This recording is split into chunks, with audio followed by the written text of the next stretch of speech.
Hey, everybody. I'm Adam Dugas, author of Unicorn Rescue Society and a bunch of other books. We're here with the Virginia Children's Book Festival. I'd like to thank the Book Festival for inviting me. I'd also like to say that this is all organized by Wendy Giles, who is just one of the best people on the planet. I'd like to say thank you, Wendy. Wendy, can you hear me right now? I hope so, because I can't hear you. And I'm going to keep going. So I'm going to show a little presentation to you. And my sound is not good. Hard for me to hear.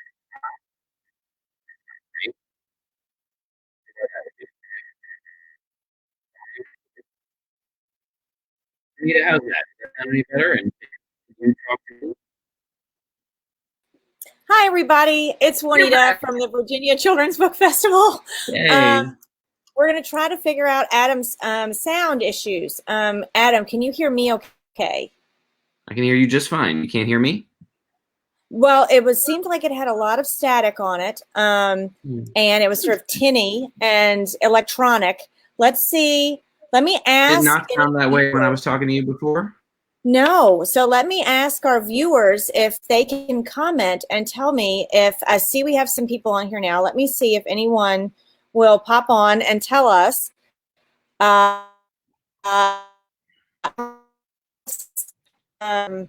see. Anybody? I'm waiting to see. I'm checking also my Facebook page. But if y'all have not seen Adam before, oh, okay. So someone said it's better now. Christy said it's better now. I'll show you how the comments look. It's better now.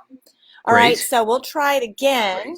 And since I'm here already, I will just introduce Adam a little bit.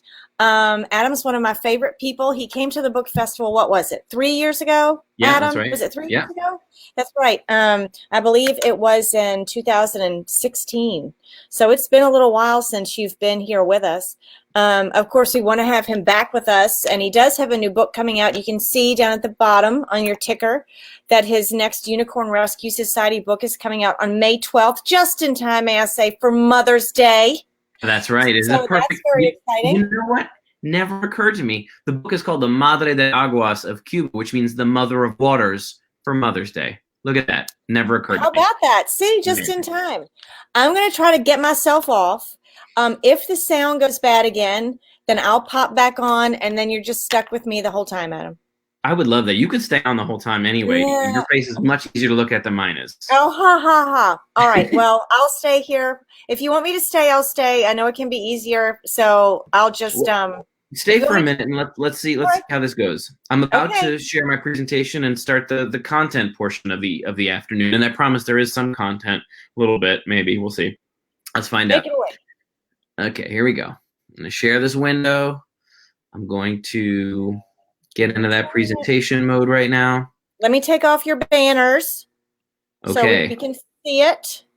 All right. How does that look? Can you see it all right? I can. Okay, great. And how do I sound? I think you sound pretty good now, and everybody, from what I'm seeing, it says that it's better. So I think we're good to go. All right, as nasal and annoying as I always am. Perfect.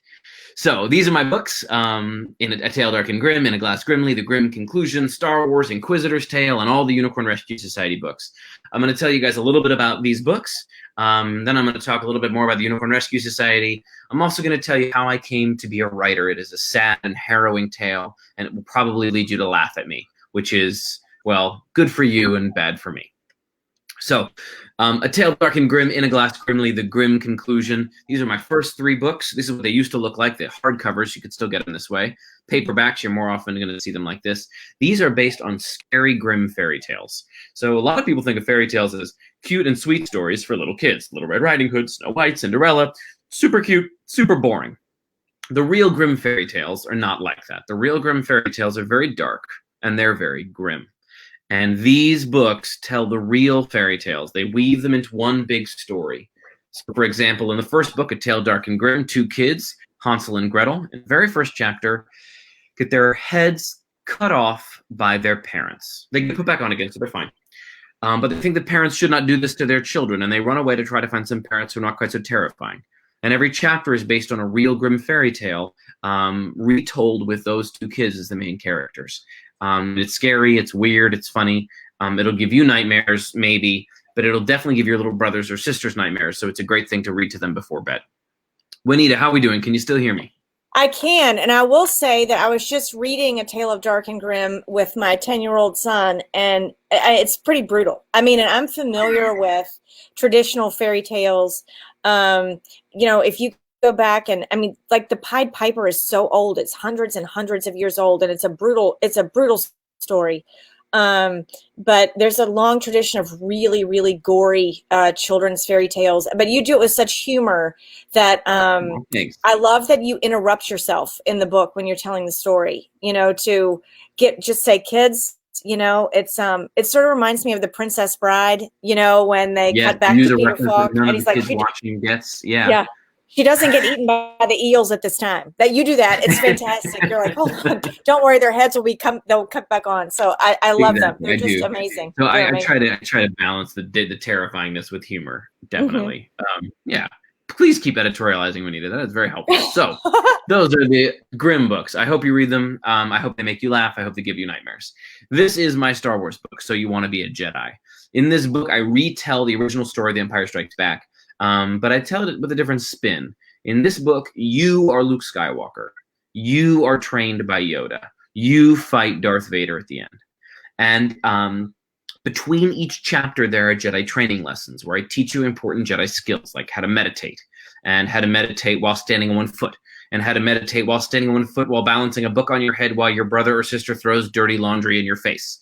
These are all important Jedi skills. So it's a fun book. It's also a good book as a present. It's a great book if you are stuck at home these days and like you can't go to school or you're not able to see your friends. Order this book either on an ebook or have it delivered to your house. And then, you can throw dirty laundry at your parents or your siblings while they're trying to balance books on their heads. It's great for quarantine. What do you do about the kids who want to be a Sith?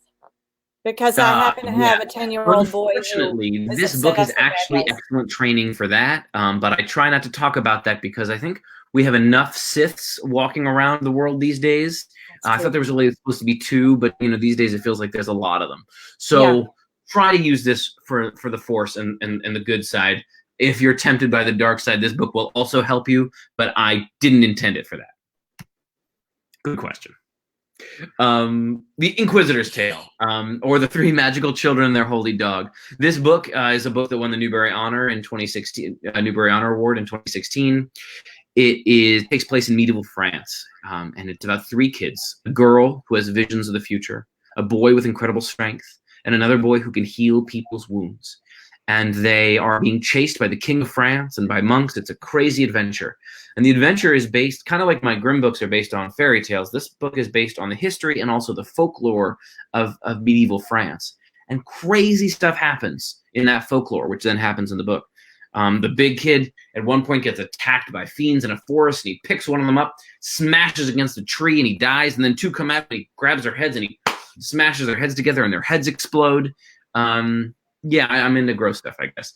Also, in this book, they have to face a dragon that kills people by farting on them. Yes, that is an 800-year-old story that I have now retold in this book.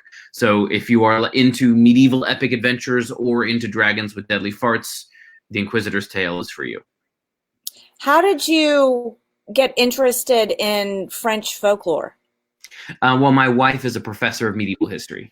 And so we went and I got to live in France with her for a year. She was doing her research, and I was realizing that they had a whole bunch of stories about farting dragons and stuff. And do they really? Are there lots of stories about that? I can't even bring myself to say the words. Stories about that. Yeah, I mean that kind of thing. They're not all about farting dragons, but yes, I was just hearing an author friend of mine, M.T. Anderson, who you may be familiar with, from his books Feed and Octavian Nothing and other wonderful books, was telling me that there was a saint who had to cast a demon out of someone's rear end. Anyway, let's move on rapidly. Yeah. So this is me today. Does that look like me? Kind of. Your hair's really sassy in that one, Adam. Your hair's super sassy. But this was me when I was in the 7th grade. And I'm showing you that photograph, first of all, because that haircut used to be super cool. I promise there was like 2 years in the early 90s when that was a cool haircut, and I had it, and you can laugh all you want. But the second reason I'm showing you this picture is because it gets me to how I became a writer. When I was in the 7th grade, I remember sitting in my school auditorium, and an author came to my school to speak to us, kind of like I'm talking to you now, except in person in an auditorium. And I don't remember anything about the author. Don't remember her name. I don't remember any books that she wrote. Nothing, except for one thing.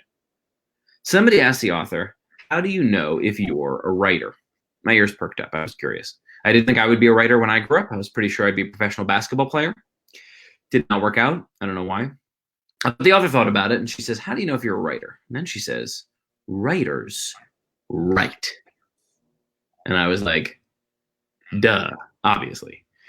But then I thought about it. I was like, writers write. Well, do I write? I write in school. My teachers tell me to. I write for homework when I remember to do my homework. But do I write on my own for fun? Because I figured that's what she meant. The answer was no, I never did. And so I decided on that day in 7th grade that I was not a writer and that I never would be. And I was sure of it. Every time I got an idea for a story after that, because everybody gets an idea sometimes, right? You're like walking down the street and you see an old lady and you're like, wouldn't it be cool if that old lady turned humongous and attacked a city or something? The answer is yes, that would be awesome. But I would always write like a paragraph or two, and I'd always quit and be like, psh, who am I kidding? I know I'm not a writer. But I'm here today. I wrote all those books I just showed you. So how did that happen? I think this is how. When I was a kid, we used to have these toys. They were called G.I. Joes. Are you familiar with G.I. Joes, Juanita? My brother used to shoot them with BB guns. Yes, that's right. Yep. You guys are down south. Yep. Know about so them. when I was growing up, G.I. Joes. Snake Eyes. Snake Eyes. That's right, Snake Eyes. Yeah, Snake Eyes. When I was growing up, G.I. Joes were these toys. They were about this big. And they were action figures, little dudes with like masks and weapons. If you know Barbies, they were kind of like mini Barbies with weapons. Okay. So I used to play with these G.I. Joes all the time, and it'd always go the same way. I would take one in each hand, and one was usually the cool kid from school. And the other one was me, not the coolest kid. And the cool kid would say something mean and funny to me, and all the other G.I. Joes would laugh. And then I would say something awesome and hilarious back to the cool kid, and all the G.I. Joes would go, oh, because I had dissed him, and I would feel good about myself. Very Slim Shady of you. Yes, exactly. Now, it was not always easy. Yeah, thanks for the dating reference again. It was not always easy to come up with a good comeback. So sometimes they would say something mean and funny, and I would just beat them up like with the G.I. Joes. I used to do this for hours a day. The other thing I used to do as a kid was I had a basketball hoop on my driveway. I was very lucky. And it was an extra cool one because it could go up to 10 feet or down to 6 feet. And had I really wanted to make my get good at basketball, I should have left it up at 10 feet and just practiced my shot all day long, practice my form. But I thought it was much more fun to pretend to be good at basketball. So I'd put it down to 6 feet. And I would dunk and shoot 3-pointers and take fadeaways. And the whole time I'd be talking to myself and telling myself these stories about me, making the NBA. But eventually things changed. I went away to college. Oh, no, before I went away to college, when I was about 15 years old, I went away for the summer. I came back, went and took out my G.I. Joes, and I didn't find any G.I. Joes. I found a box of heads and arms and legs of G.I. Joes. And I was like, what happened? What happened to my G.I. Joes? What happened, it turned out, was that my little brother had taken all of my G.I. Joes, and he had put them in a line, and then he had taken a hammer, and he smashed every G.I. Joe that I owned with a hammer because my brother is a psychopath. I love him very much, but he has serious problems. So he destroyed my G.I. Joes. Yeah. And then I went away to college, didn't have a basketball hoop anymore, so my G.I. Joes were destroyed. My basketball hoop was gone. Became a teacher. I started telling stories to kids, started writing them down. And eventually, as I was writing my stories down, I would always do the same thing. I'd tell them out loud, and I would type them. And I remember one day so clearly, I was sitting at home, telling a story out loud, just like I would to my students, and typing it. And I suddenly realized telling a story out loud and going like this is just about exactly the same thing as telling a story out loud and going like this with G.I. Joes. Or telling a story out loud and going like this on a 6-foot basketball hoop. And I suddenly realized I had been a writer my whole life. Every day of my life, I spent 2 or 3 hours a day writing stories. I never wrote any of them down. But it's the same thing I do now, except now I get paid to do it. So if you're stuck at home these days and you can't actually go to school or go and see your friends anywhere, and you find yourself playing or telling yourself a story or being outside and by yourself on your basketball hoop, shooting hoops and talking to yourself. That's being a writer. You can write it down, the story's down now, or you can write them down later, but it's the same thing. So that's how I became a writer. I think most boys talk to themselves when they play basketball, from what I've noticed. All just pretending to be. In my day, it was Michael Jordan. I don't know who do your boys pretend to be now? LeBron? Steph Curry, somewhat, but they're more into college basketball and UVA basketball. So like Kyle Guy, somebody like that. And of course, they love the Longwood basketball team. So Shabuti Phillips is a guy on the Longwood basketball team. So we're more of a college basketball family. Well, that's pretty cool. That's pretty cool. Yeah. I've never heard of Shabuti Phillips, but I will never forget him now. All right. So that brings me to my new series. It is called the Unicorn Rescue Society. Now, pause right now. Half of the people watching this were just like, unicorns. I don't like unicorns. And the other half were like, unicorns. I love unicorns. So let me just calm you all down, both sides of you. It is called the Unicorn Rescue Society. But in fact, there are no unicorns in these books. Okay, there's a little bit of unicorn at the very end after the story is over as like a little bonus unicorn story. But there are pretty much no unicorns in the books. And I'm sorry for that half of you. And the other half of you, you're welcome. See, I fibbed when I know. promoted. I said there will be unicorns because I knew you would be talking about them no matter what. You would have to. I do have to because it's in the title. But, so it's about two kids, Elliot and Uchenna. You can see them sort of hanging off the edge of a plane on the bottom there, or peeking out over the bushes on the far left, my far left. I don't know where it is for you. They travel around the world, different places, different countries, having to rescue a different mythical creature from danger. In the first book, it's a Jersey devil. You can see it over on the left. He's a little blue guy with red wings. And the second book, they adopt Jersey. He becomes like their pet, their sidekick. They have to rescue a dragon in the second book, Sasquatch in the third book, a chupacabra in the fourth book. Juanita, you're familiar with the chupacabra, right? I watched the X-Files when there was an El Chupacabra on there. That's right. So you know about chupacabras. I do. The kids, you may not. So if you don't know what it is, it's kind of like a hairless dog that instead of running, it's supposed to bounce, and it sucks the blood from animals while they sleep. So it is a bouncing, hairless, blood-sucking dog. Mostly goats. Yeah, chupacabras literally means sucker of goats. Exactly right. Yeah. And the fifth book is coming out in 2 weeks on May 12th, and it is called The Madre de Aguas of Cuba, and it is about that giant water serpent, sea serpent that you see right in front of you. Now, the Unicorn Rescue Society, there are a couple bad guys in the series. They're called the Schmoke Brothers, and the Schmoke Brothers are constantly doing things like trying to capture the dragon or trying to cut down the forest that the Sasquatch lives in. And that'll become relevant in a moment as I talk more about this. So I have these two great videos that I totally can't show you on this because I don't think it's going to come through. Can you see that image right there? I can. I see a logo. But this is not going to work. Don't worry about it. You can probably see them moving. If you want to watch this, go to YouTube and type in Unicorn Rescue Society, and you could see this hilarious video about the series, which I'm not going to show you now. You can put a link in the comments after we're done, and that way people will be able to go see it. This is another one. It's on YouTube. I'm not going to show it to you. You can just see it. Hey, the red light is on. Oops. It's very funny. Okay. So the Unicorn Rescue Society, a secret society about rescuing mythical creatures from danger.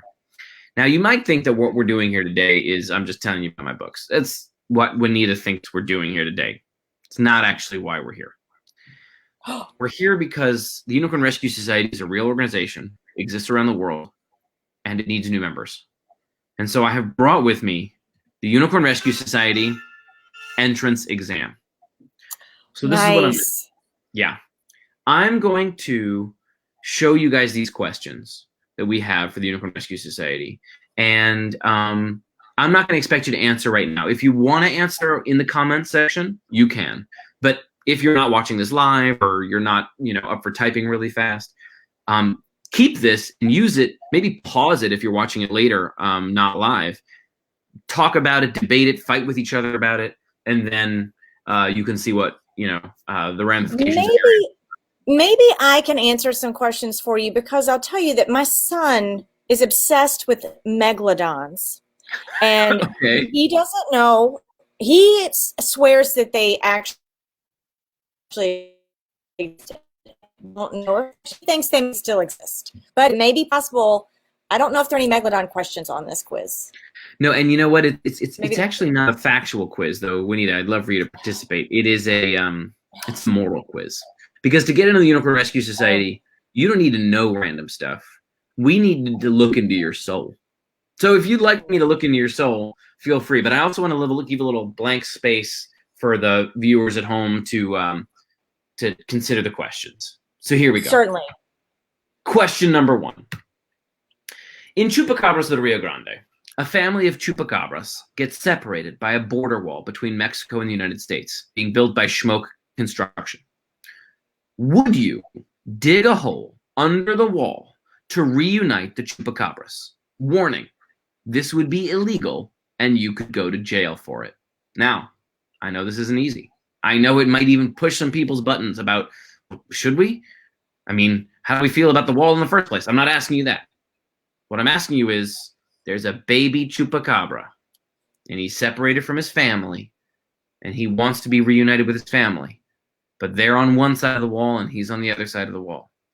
Would you risk going to jail to reunite the baby chupacabras with his family? I'm going to just give you a moment of awkward really silence. Nicely. You say that really nicely, by the way. Chupacabras. Thank you. It's because this book is co-written by David Bowles, incredible Mexican-American author, and I was on tour with him for a long time, and we practiced together. I have an answer for you. Okay. A comment. Oh, let's hear it. There. Can you see that, Adam? I can't see anything, so you're going to have to read it to me. It says, this is from Trammy, and she says, we'd use dynamite to break the wall. At least we'd go out with the bang. I love it. That is very courageous of you. Potentially suicidal, so don't really do it. But I love your courage. Jennifer St. Clair says yes, she would. She would reunite them. Courageous of you too, Jennifer. I have another yes from Aaron. Yes, okay. You're getting a lot of yeses. Okay, interesting. Very interesting. Daring of you all. All right, question 2. Gets harder. In the Basque Dragon, there is a dragon, obviously. This is book 2 of Unicorn Rescue Society. But this dragon has magical spit that can cure diseases. If Schmoke Pharmaceuticals wanted to capture this dragon to make medicines that would help cure diseases, would you help them?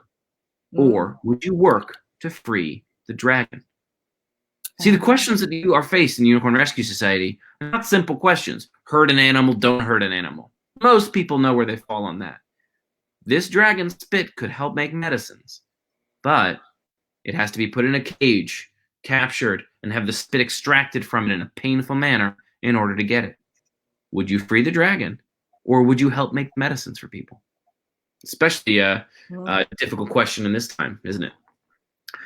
Wow. Greatest good for the greatest number. That's a serious philosophical question.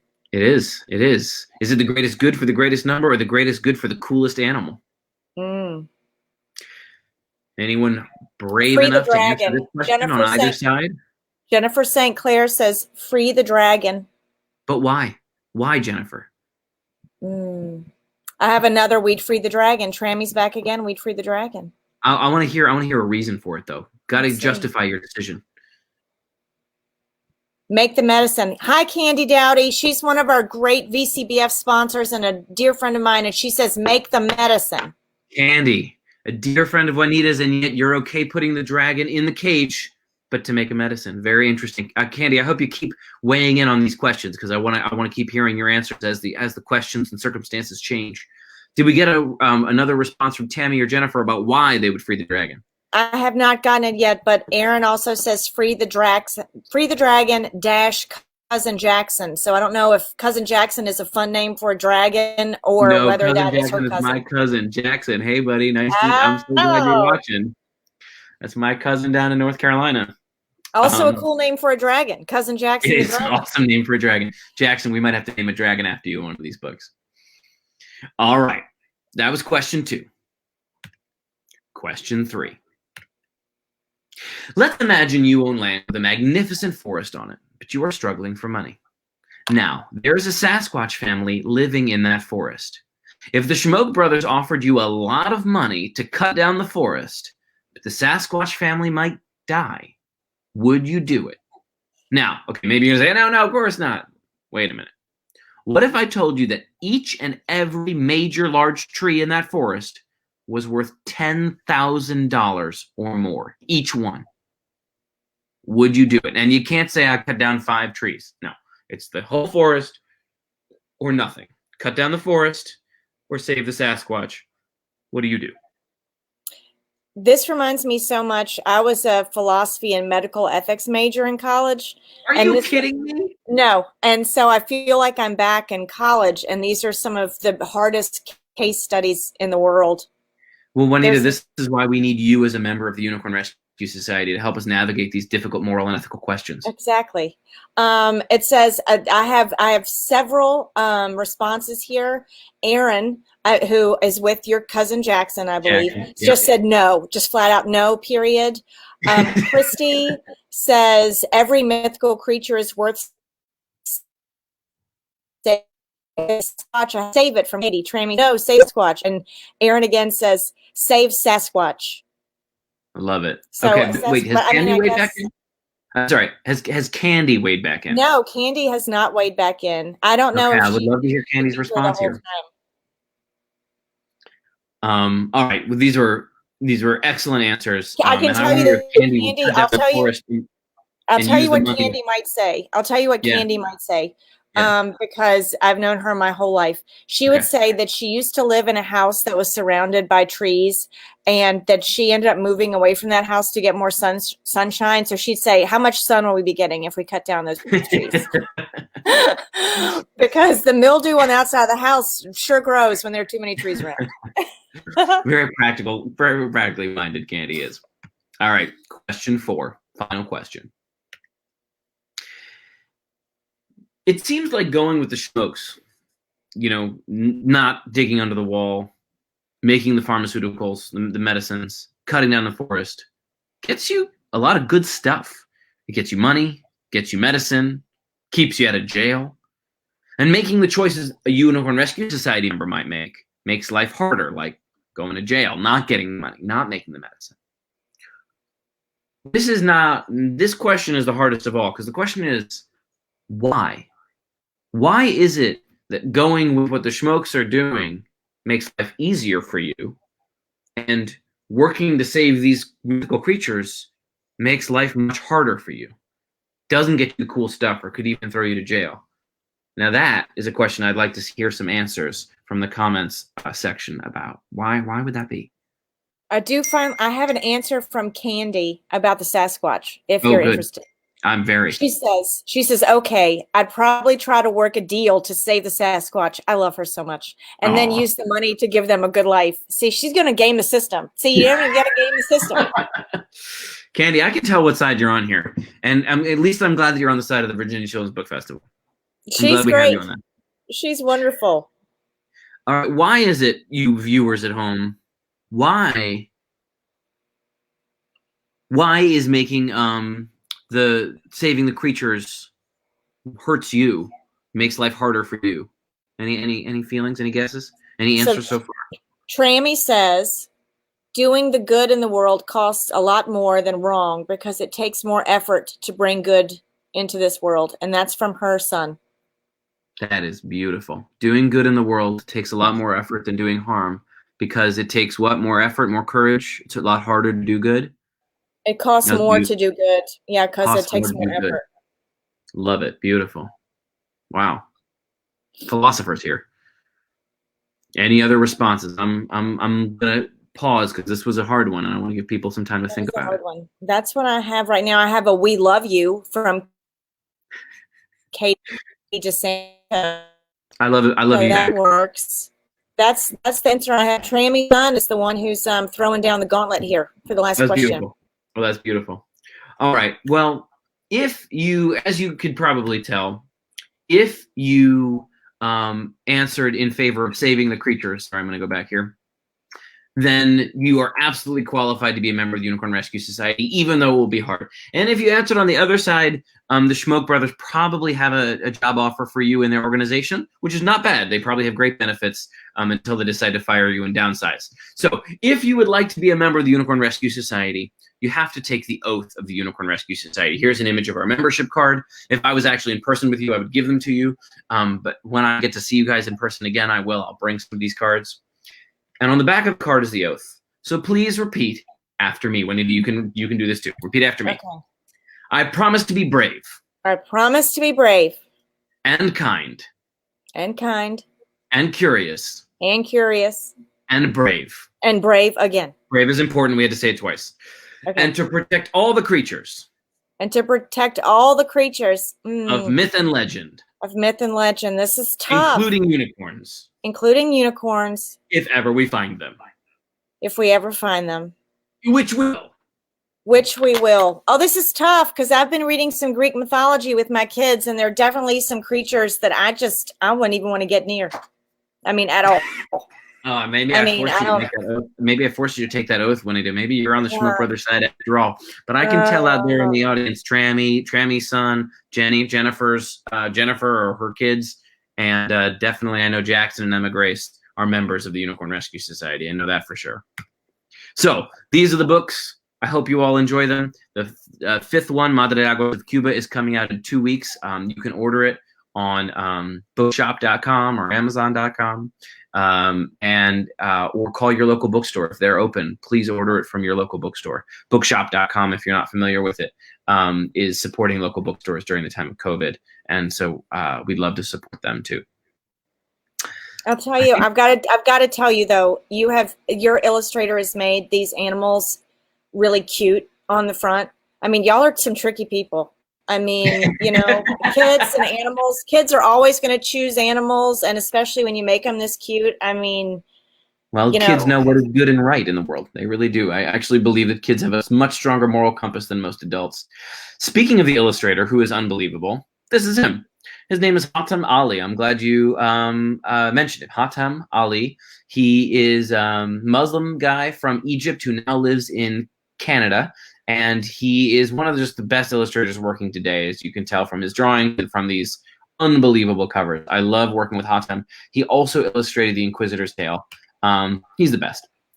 And as you also might have noticed, I co-wrote a lot of these books with other authors. So starting, in fact, specifically with the third book, Sasquatch and Muckleshoot, I started co-writing the books with authors from the cultures that the creatures are from. I didn't think I should just do a little research and write the book up myself. I thought I should talk to people who really understood the culture from the inside out. And so I approached Joseph Bruchac, who is a legendary Native American author and storyteller.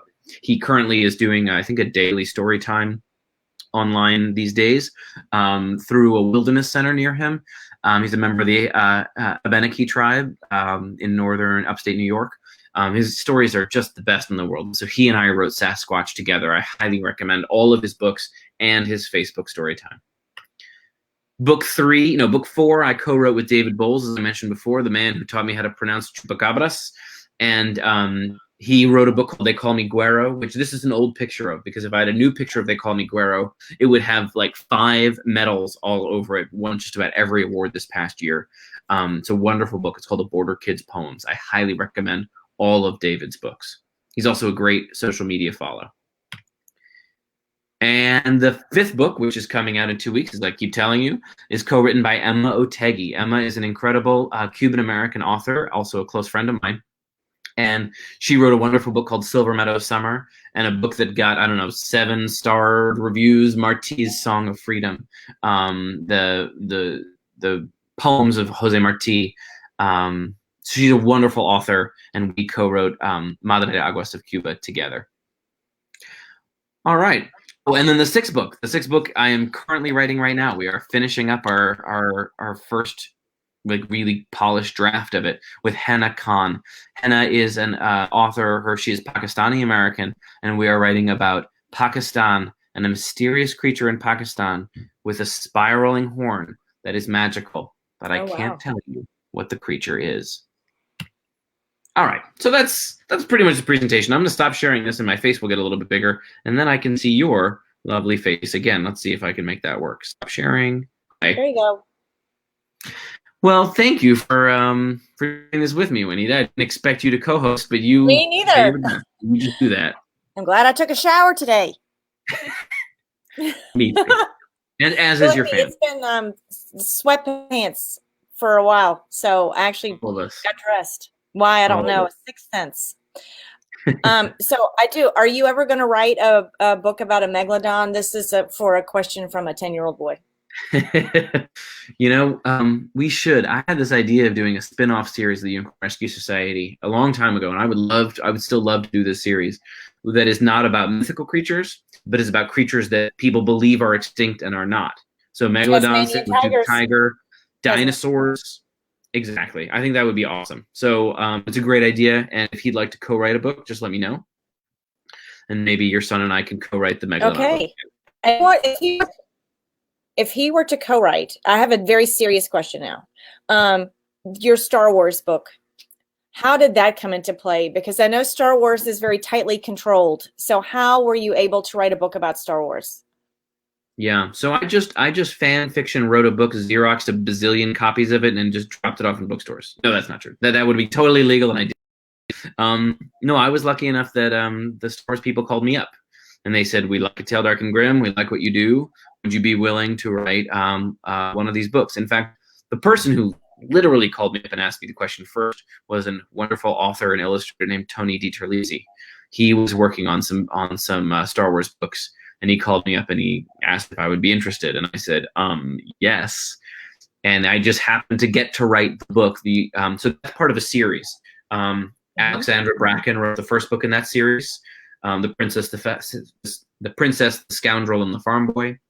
The second book in the series I wrote, The Empire Strikes Back, So You Want to Be a Jedi. And the third book is written by a neighbor and friend of yours, Tom Engelberger, who wrote Beware the Power of the Dark Side. Yes. So all three of us were asked to write books in that series, and I wrote the second one, the middle one, The Empire Strikes Back, So You Want to Be a Jedi.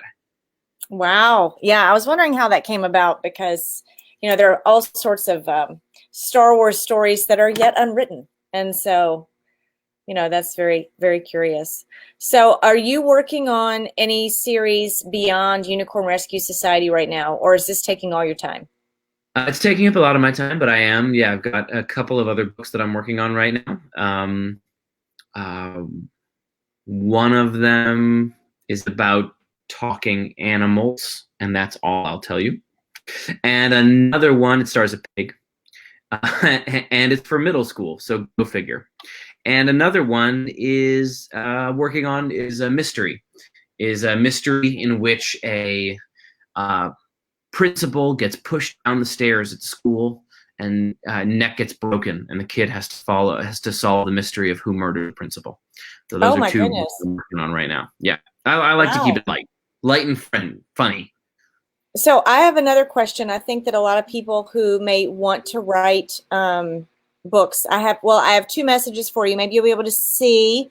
You've got two kids in Michigan, Egan, who is 5, and Declan, who is 7. And they love your stories. They say your stories are awesome. They're the best. So that's 5 and 7. You're starting them early. That's great. Read the books. One of my questions to you is, I had a conversation about this with Shannon Hale a few years ago. I can't remember. Were you with Shannon at the book festival? I can't remember if you were the same year. We've certainly been at festivals together. I'm not sure if it was at a VCBF or not.